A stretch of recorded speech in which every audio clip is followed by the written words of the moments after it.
Ассалому алейкум дӯстон, хуш омадем ба шабакаи мо. Инак чанд дақиқа пеш дар турнири калони UFC 285 муҳорибаи варзишгари тоҷик Лоиқ Раҷабов зидди варзишгари аргентинӣ Эстебан Рибович баргузор гардид ва дар ин навор мо обзори тоҷикии ин муҳорибаро барои шумо омода кардем. Наворро то охир тамошо кунед, чунки дар охири навор мо мегӯем ки дар куҷо муҳорибаи пурраро тамошо карда метонед. Ҳозир боша биёед мебинем ки ин муҳориба чӣ гуна гузашт. Хабари беҳтарин барои подписчикони канали Паҳлавон, ҳиҷомаи бепул барои шумо. Агар ки дар вақти дору харидан аз ширкати Шифофармо аз номи канали Паҳлавон гап занед, пас шуморо бепул ҳиҷома мекунанд. Доруҳо барои хароб ва фарбешавӣ, дарди дил, дарди меъда, пастаҳо барои хунукзадагӣ, барои қавӣ кардани мардонагӣ, барои шахсоне ки фарзанд ёфта наметонанд, равғани усма, хилба, равғани сиёҳдона барои ҳамаи дардҳо, шампунҳои гиёҳӣ. Худи ҳозир ба номерҳои дар рӯи экран буда занг зада доруҳои даркории худро бо нархи арзон дастрас кунед ва ҳатман аз номи канали Паҳлавон гап занед. Ҳамин гуна шумо ҳам доруҳои даркории худро дастрас мекунед ва ҳам канали моро дастгирӣ мекунед. хотиррасон мекунем ки барои ҳар дуи ҷангваро ин дебют дар ташкилоти UFC буд ва муҳорибаи онҳо аз 3 раунд иборат буда дар вазни сабук баргузор гардид. Якум раунд оғоз шуд.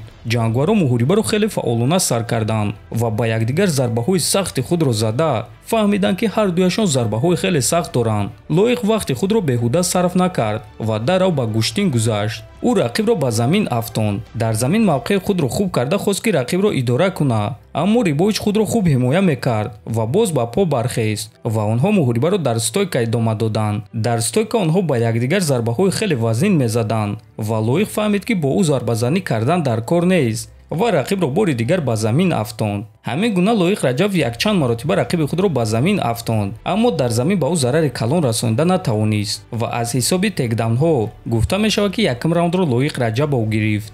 дуюм раунд оғоз шуд ва аз оғози дуюм раунд Лоиқ рақибро ба замин афтонд ва ӯро дар замин идора карда зарба мезад.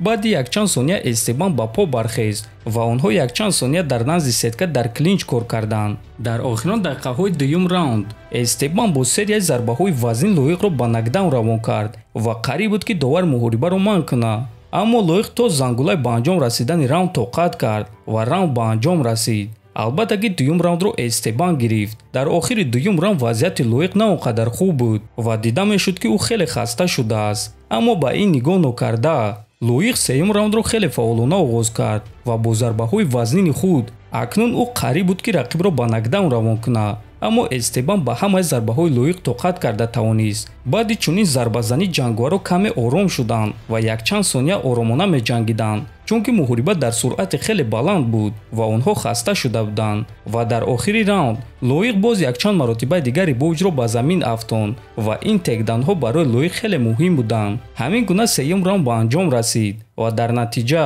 Лоиқ Раҷабов бо қарори ҳамаи доваро ғалаба ба даст овард. табрик Лоиқ, табрик мардуми тоҷик, беҳтарин ғалаба дӯстон. дуюм ғалабаи тоҷикон дар ташкилоти UFC.